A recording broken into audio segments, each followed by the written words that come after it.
Dobrý den, připravil jsem pro vás video z cestování na motocyklech po Peru.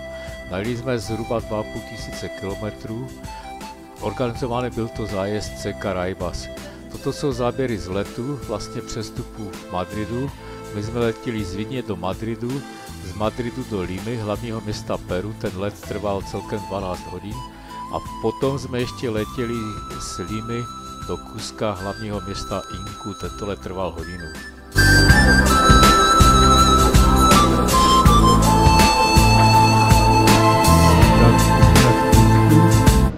Krásné město v takovém údolí. Máte zítra odjedeme tím taxíkem, který nás potom zaveze na Cusco a uvidíme prostě 4 ty nejpěknější a nejpochopnější archeologické místa. Tady já bych si myslel, jako jestli chcete si dát něco na zakousnutí, nevím, polívku, nějaký hotdog nebo hambáč do ruky nebo něco jiného, protože jste nejedli asi od rána, tak to zkuste tady na náměstí, protože tady je největší šance, jakože, že uvidíte i to, co se vám líbí a dáte si to na jídlo. Ale tak potkejme se tam v té hospodě. Že bychom se potkali přímo tam, asi jo. Trošku který směrem hotel. Jo. Dívej, jednoduché katedrála, to je největší, tady je potom další kostel. My jsme tam ten rok vpravo. Jo, my jsme vlastně tam tou uličkou se dali nahoru, takhle jsme to obešli, tam dole je směnárna, jak dojíždí ty auta ze semaforem, udělali jsme takovou volá a přišli jsme se dala. Samozřejmě se dá, tam všude se dá jít nahoru dolů. To znamená, tam tím směrem dojdeme k hotelu a která ta hospoda, to je vy. Pravý rok, jmenuje se to Elvy.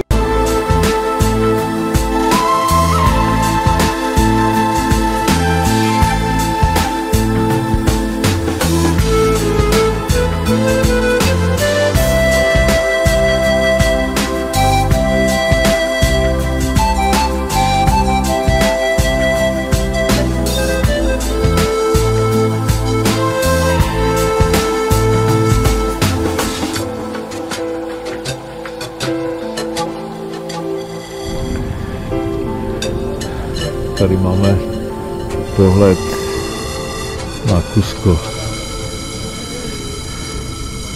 Zde je náměstí, dole, kde jsme byli včera.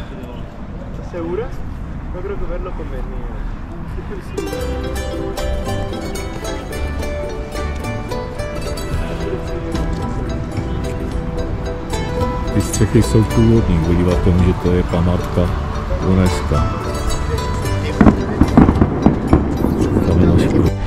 Toto je bývalé pohřebiště Inku.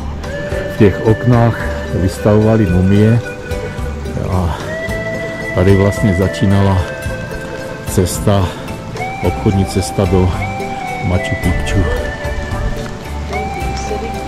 Dneska není dobré, nějak počasí prší nám. To je nějaký posvátný kámen.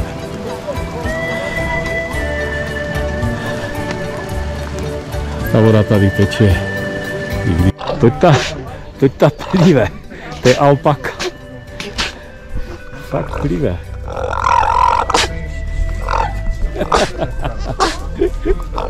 To jsou alpaky, z těch jsou výborné kožešiny, svetry.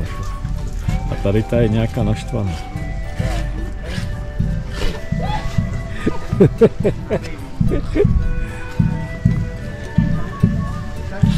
Alpaka Alamacara. Alpaka zvíř. Nějaká jiná. Jaký má zuby? Ukaž se.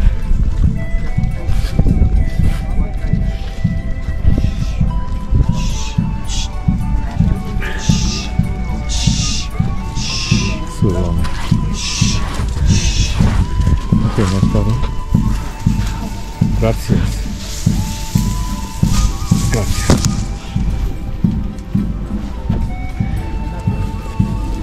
Tak už jedu, holky. No, dejte si. Neplivej.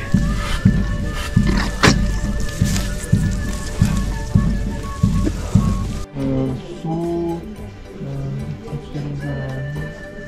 stromy, běliny, Por ejemplo, los tejidos que estás viendo, estos ya están procesados con este tipo de plano. Por eso sacan un color rojo, un color azul, verde, entonces sacan y ya está. Tak tady barví tu vlnu. Normálně takové malé vřetínko a to napřed pracují tu vlnu a potom z těch vln prostě začínají plést na takovém obyčejném člunkovém, jak stačí prostě dva podíky, a jedeš, vidím, jaké komplikované vzory dělají. Jakože když se na to podíváš, tak to jsou opravdu to je matematika, to není jenom hudba, nebo nějak.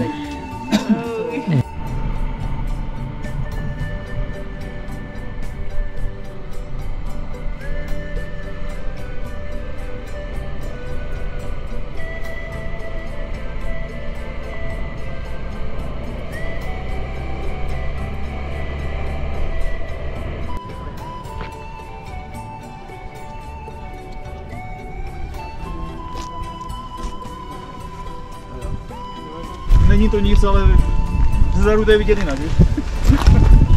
To je naše Nikdy grupa. nevěřili, víš, jsem jezdila vzadu a když jsem přivolil, jezdíte vpřed. Tady jsem já, jedu poslední, takže mám signál.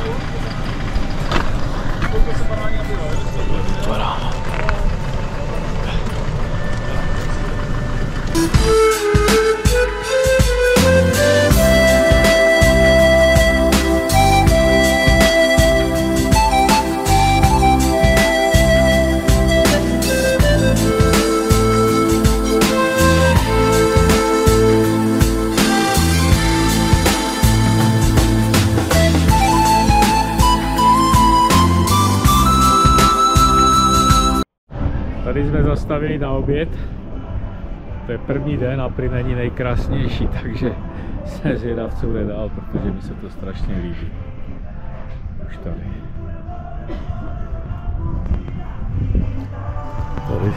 Tady máme motorky.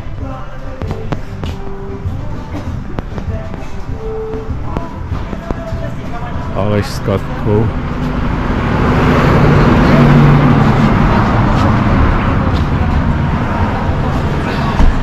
Moje je tam ta.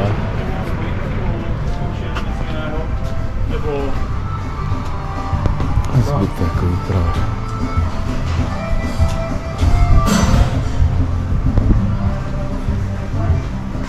Tak to bylo taky dobře teďko, že? Jo, to bylo pěkné. No jasně.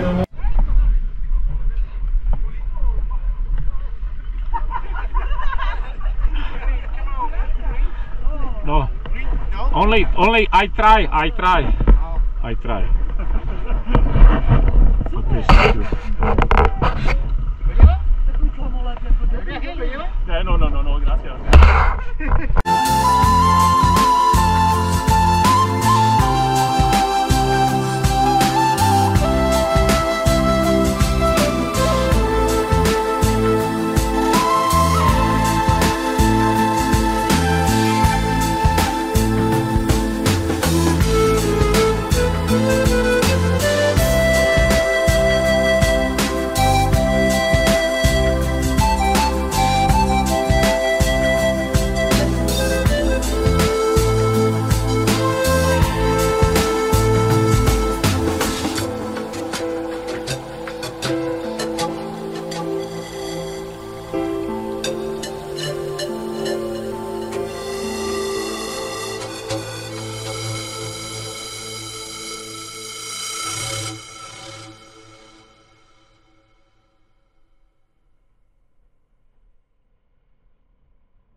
Kanion Kolka je dvakrát hlubší než Grand Canyon, zhruba 4200 metrů.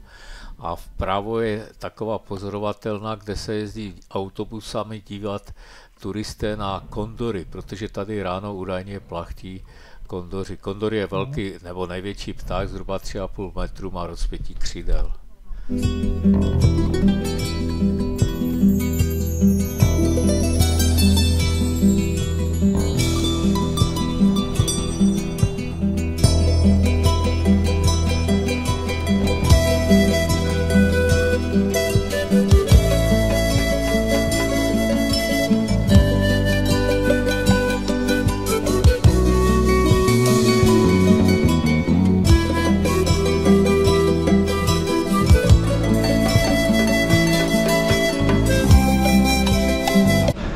Plovoucí ostrov na jezeře Titicaca, které je ve výšce 3810 metrů. Tady se podívám okolo. Na jednom z těch plovoucích ostrovů dokonce mají školu, kde vláda platí učitele, kteří vždycky každý den ráno doplavou do školy. Tady máme jednoho malého. Halo. Por favor. Další. Ja. Hop.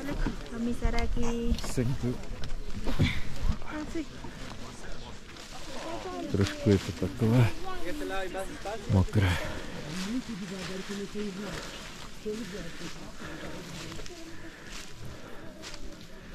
Ja.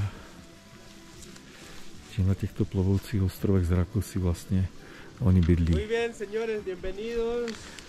Máme teď přemáčku. Ese nombre viene desde la época inca. That name comes from Inca tribe.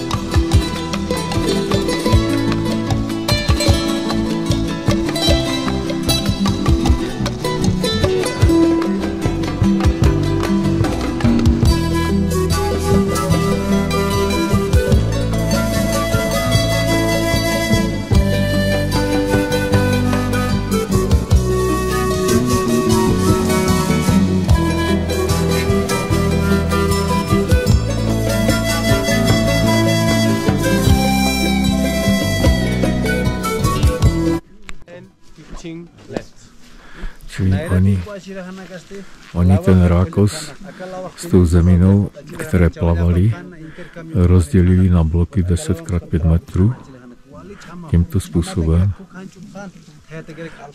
a přeplavili.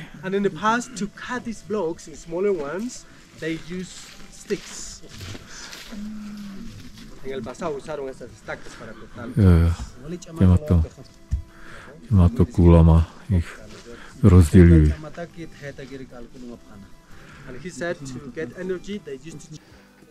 Tady nám vysvětlují, jak svázali ty jednotlivé bloky k sobě, aby držel ten, a tím vytvořili vlastně ten ostrov, potom ten ostrov zafixují ke dnu, a to tak, že zatlučou kůly ke dnu a přivážou ten ostrov k těmto kůlům. Potom na hoře navrství vlastně vrstvu zhruba 1 metru rákosu. Je důležité říct, že ten rákos vlastně a ta zemina, jak uhnívá, klesá ke dnu, tak proto další vrstvy rákosu nahoru a životnost toho ostrova je zhruba 35 let, čili po 35 letech už musí vytvořit nový ostrov. I have a question. Like for those big blocks, they use those boats to get them here. Yeah, they pull it. No, they don't need to put in the boat. I know, but still. Yes. So they like pedal and. Yes. Yes. Because in these boats they could go to the shallow parts. Okay. In this kind of boats. Oh, sure. Yeah. Deep. Mait mamar pasai kwastina nak saragal kha tutorial tiri aka tutura hwali piku iramano tikha ukaya ut ani tsaga kilipa tharu chata indega islam tutura mu chata tanya ukam Once these 10 different blocks are together, then they go to cut the reeds and bring in their boats and put layers and layers of reeds on top of the reed. Apenas que estas raíces se juntan, los van a cortar la totora, traen sus botes y ponen capas y capas. And you see that they put cross, y podemos ver que ponen cruzado, ¿verdad? Entonces solo las capas de totora será de 1 metro. So only reed is like a meter. And this is like a meter too. Entonces la raíz es otro metro. So the island is new is 2 meters. Cuando la isla es muy nueva es de 2 metros de espesor.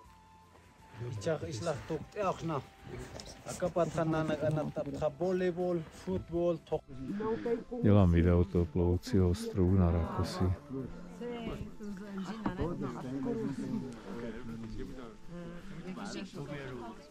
Tudo quanto é lugar tem, mas com outros símbolos. Mas não tinha a cobra, o puma, o condor e assim. Tam je vzadu další.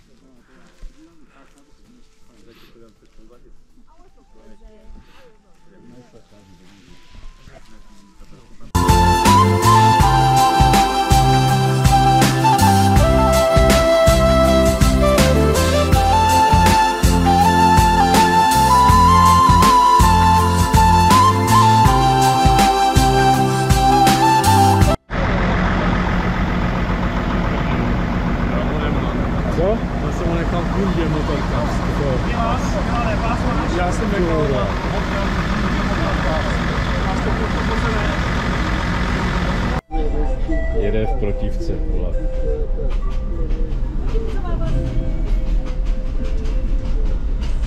Jsou v prdeli.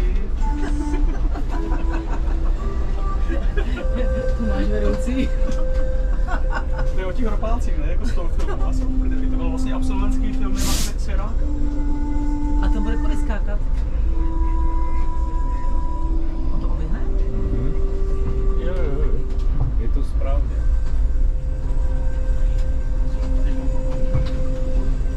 Tak ještě natočím ten vagon. Já si sednu tady. Můžeš. Ještě přijděte jenom. It is possible that I should be? Jak to vypadá, pane strojvedoucí? Vypadá to velmi dobře. Jo? Takže točíš. A ty koleje jsou také úzké, že? Vypadá to velmi dobře. Snažím se. Bienvenidos a bordo del servicio Peru Rail Expedition, donde podrán explorar la verdadera aventura, con destino final en la estación Machu Picchu Pueblo. Esperamos que disfruten de esta hora y 30 minutos aproximadas de viaje, rodeados de paisajes majestuosos con montañas y ríos, recorriendo una distancia de 42 kilómetros o 27 millas.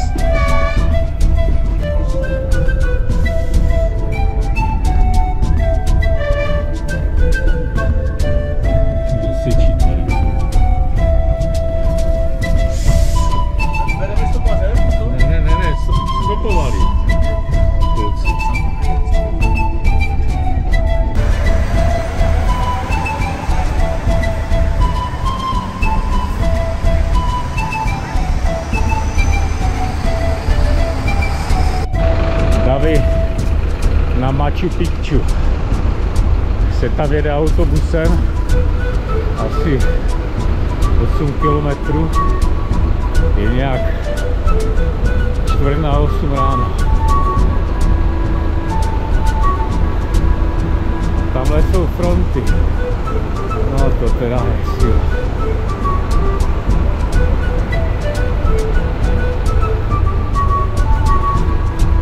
Tady je to městečko Machu Picchu. To jsme spali.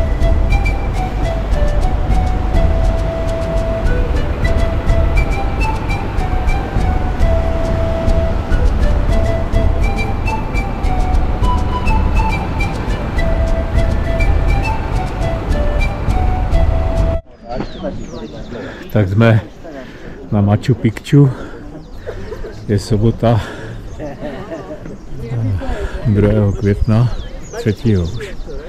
Tak to vypadá, je to krásné v těch horách. Podívám se okolo. A je tady spousta turistů, vždycky to pouští na 2 hodiny.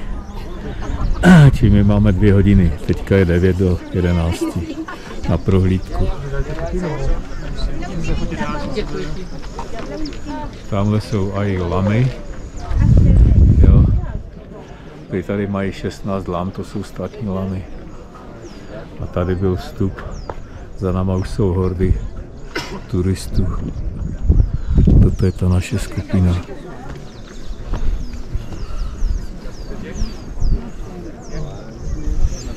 Krása. Neví se, proč to město vzniklo. Mají dojem, že to je nějaký letní palác Inky pro odpočinek, ale bylo objeveno až v roce 1911 americkým archeologem z Univerzity Yale.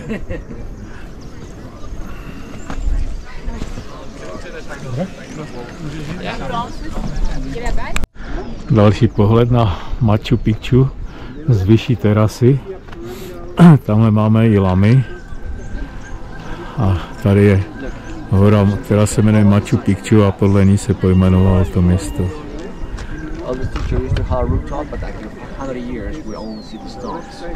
To je náš průvodce.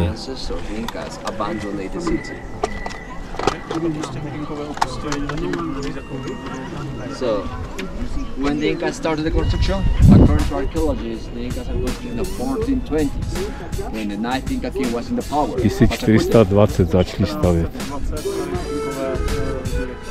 But the Incas never finished it. So we'll be in the city, you will see the Incas that were moving the rock, they were pushing the stone when they decided to build with the sun. Amphitheater. It does harmonize. The Incas provoked through the impressions, sometimes intimidation. Aby byly silnější, plní energie, aby ty davy smákly na to, aby here, this is like a foolish seat, because the Inca they take a seat here. Where is the sunrise? In the east. Takže tam je jakoby východ, tam je vždycky At midday, the Inca uses this water mirror to see the reflection of the sun. Prostřed nebo tomu poledne, tak ta voda Maybe heard about ayahuasca, San Pedro, the psychedelic plants, because my ancestors believed when they consume those psychedelic plants, they will in contact with the spirit of the mountains. Takže čím více prostě zkouřili nebo si dali tu ayahuasku, tak věřili prostě tomu, že se spojí s jejich předchůdci a s Bohou.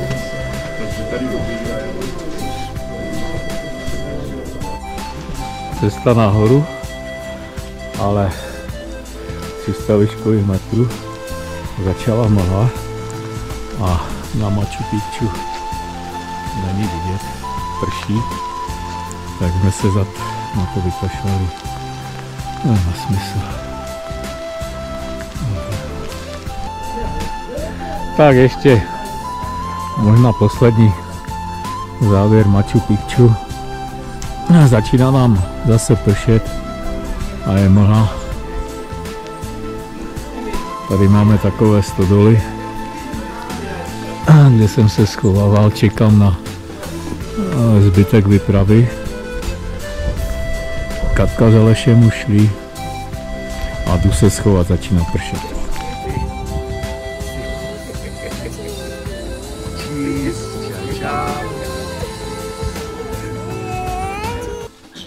Přidal jsem pár fotek na závěr, toto je fontána na náměstí v Cuscu. Tady máme lamu, jak na nás cení svoje zuby. Tady máme vlastně kanion Kutaisi, který je nejhlubší kanion na světě. Tady máme druhý pohled na kanion Kutaisi, my jsme spali v Kutaisi. Tady máme vlastně moji motorku se sopkou. Tady je Jižní kříž, který nafotíte jenom na jižní polokouli. Tady je čtverka, která vlezla do Pacifiku, který byl divoký, ale tady máme lamu se sopkou v pozadí. Tady máme Romana, jak odpočívá u doprovodného auta. Tady máme kaňon Kolka, kde lítají ti kondoři, jak jsem říkal. Tady máme další pohled na krásné Andy. Ano, krásné Andy. Opět tady máme pohled na políčka, které obhospodařují Inkové. Tady máme plovoucí ostrov, kteří nás vítají, obyvatele. Tady máme jednu obyvatelku plovoucí ostrova, jak vystavuje svoji zboží na prodej. Tady máme takového malého raracha na plovoucím ostrovu. Tady máme Inku, jak plete, Inkové pletou. Jo, tady máme náměstí se stařenkami, jak prochází, tady jsem já, vlastně s bromeliema, vysoké 15 metrů, 85 let se dožívají. A tady máme silnou pětku, která absolvovala ten zájezd. This is how I change you.